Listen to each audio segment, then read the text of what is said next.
इस सुंदर समय को उसने हमें दिया है कि हम उसकी महिमा और स्तुति कर सकें। और जैसा कि मैं आपसे इस बात को कह रहा था कि बीते दिनों हमने परमेश्वर के न्याय और परमेश्वर के धर्म इस विषय पर विचार करने का प्रयत्न किया है।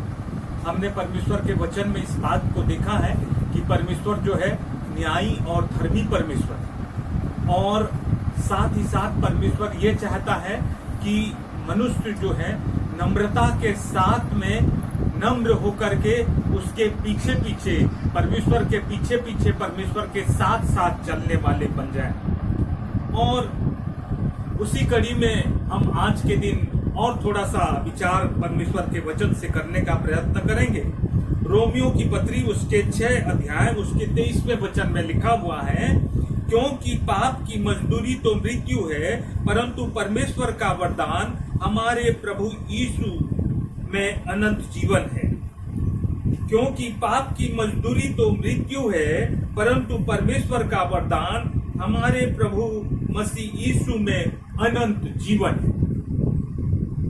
हम इस बात को जानते हैं और समझते हैं और वचन से इन दिनों में देखते आए हैं कि परमेश्वर जो है अत्यंत न्यायी और धर्मी परमेश्वर है।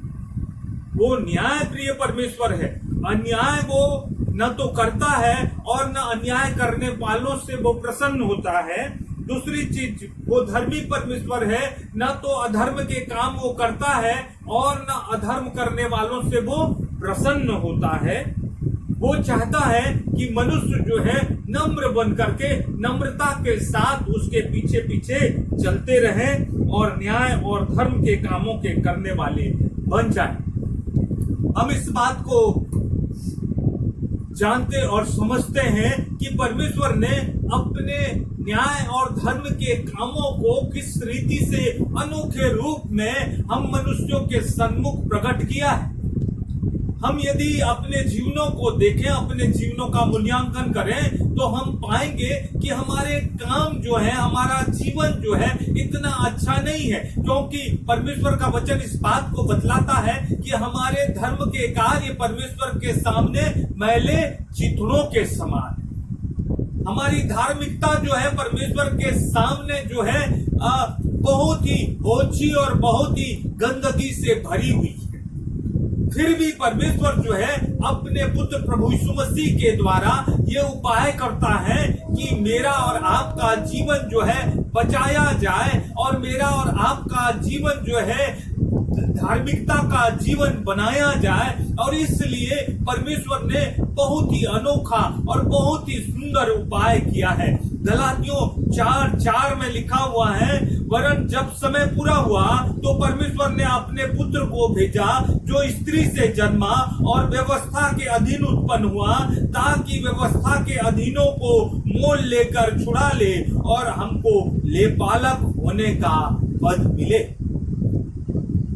हम इस बात को जानते और समझते हैं कि उचित समय पर परमेश्वर ने अपने बेटे को इस संसार में भेजा, प्रभु यीशु मसीह को इस संसार में भेजा, और उसने मेरे और आप के बचाव के लिए, क्योंकि परमेश्वर मुझसे और आपसे प्रेम करता है और वो नहीं चाहता कि हम नाश हो जाएं, इसलिए उसने बड़े अनोखे ढंग से उचित समय पर अपने इकलौते बेटे प्रभु यीशु मसीह को इस संसार में भेजा कि वो हमको उस पाप के दंड से, क्योंकि न्याय के साथ में दंड भी जुड़ा हुआ है और परमेश्वर चूंकि न्यायी परमेश्वर है, उसने ये उपाय किया कि हम बचाए जा सकें, और इसलिए उसने प्रभु यीशु मसीह को इस संसार में भेजा। और प्रभु यीशु मसीह के विषय में गलातियों 1:4 में लिखा हुआ है, उसी ने अपने आप को हमारे पापों के लिए दे दिया।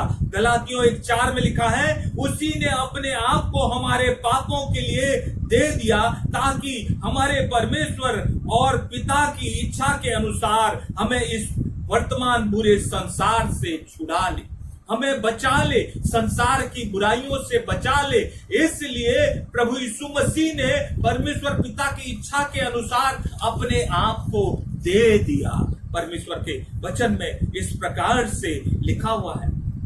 मेरे प्रियो, ये बहुत ही अनोखी बात है, क्योंकि परमेश्वर न्यायी है और न्याय के साथ में इस बात को हम जानते और समझते हैं कि दंड भी जुड़ा हुआ है। और हमारे अधर्म, हमारे अपराधों, हमारे पापों के कारण से हम जो दंड पाने वाले थे, और नारकीय दंड और मृत्यु का दंड मेरे और आपके सामने था, उससे बचाने के लिए उस परमेश्वर ने अपने बेटे को संसार में भेजा और उसके बेटे प्रभु यीशु मसीह ने अपने आप को हमें बचाने के लिए दे दिया, अपना बलिदान दे दिया।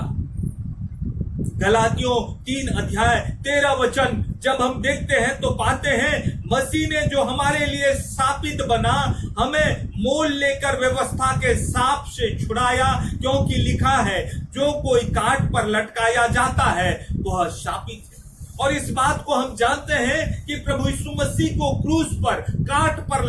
लटकाया गया और वो शापित बन गया, क्योंकि उसने हमारे जीवन के तमाम शाप को जो हम पर पड़ने वाले थे, उन शापों को अपने ऊपर ले लिया, उस पाप के दंड को अपने ऊपर ले लिया और वो स्वयं सूली पर चढ़ गया। क्रूस पर बलिदान होने के लिए उसने अपने आप को दे दिया।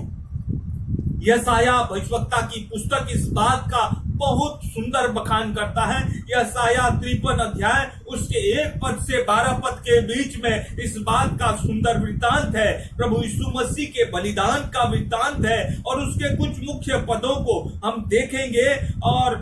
यशायाह भविष्यवक्ता की पुस्तक उसके 53 अध्याय के 53 अध्याय उसके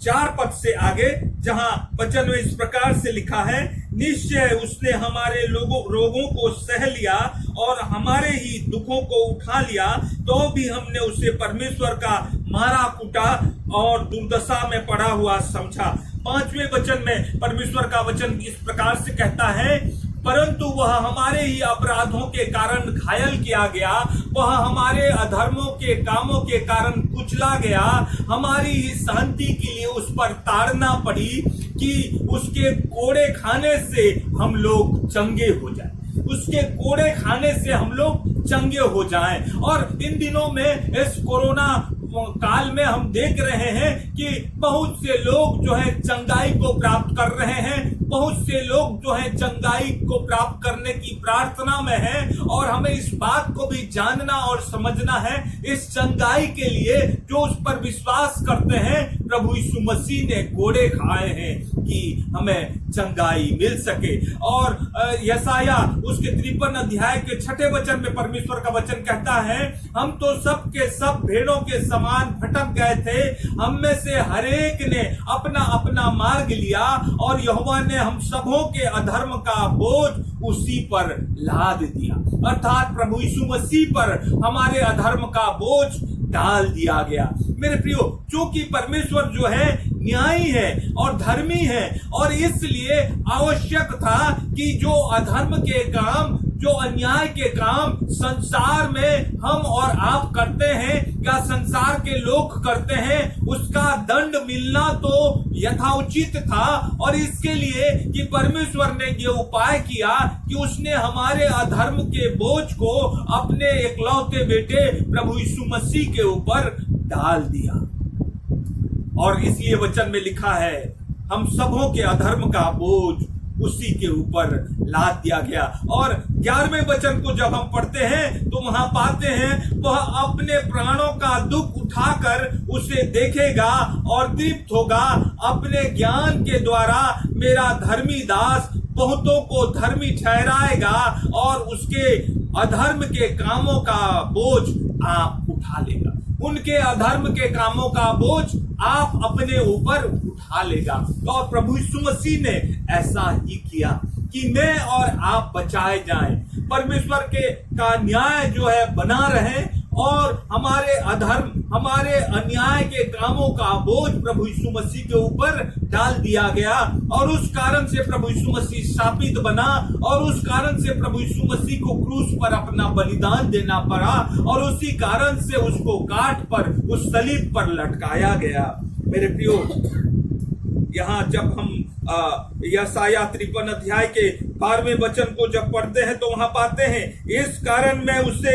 महान लोगों के संग भाग दूंगा और वह सामर्थियों के संग लूट बांट लेगा, क्योंकि उसने अपना प्राण मृत्यु के लिए उंडेल दिया और वह अपराधियों के संग गिना गया, तो भी उसने बहुतों के पापों का बोझ उठा लिया और अपराधियों के लिए विनती करता है। अपराधियों के लिए विनती करता है, बहुतों के पापों का बोझ अपने ऊपर उठा करके अपराधियों के लिए प्रभु यीशु मसीह जो है विनती करता है। दूसरा कुरिन्थियों उसके पहले अध्याय 10वें वचन में लिखा है, उसी ने हमें मृत्यु के ऐसे बड़े संकट से बचाया और बचाएगा, और उस पर हमारी यह आशा है कि वह आगे भी बचाता रहेगा। हमारा बचाव जो है केवल और केवल प्रभु यीशु मसीह में, परमेश्वर के हाथ में। मैं इसलिए इन बातों को बार बार अपनी और आपकी शिक्षा के निमित्त रखने का प्रयत्न कर रहा हूं कि हम पूरी रीति से परमेश्वर के ऊपर भरोसा रखने वाले बन जाएं, परमेश्वर पर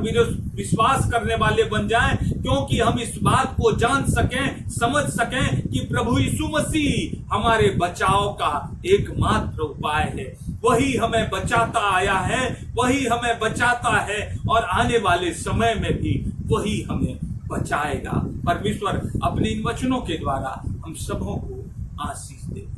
जय मसीह।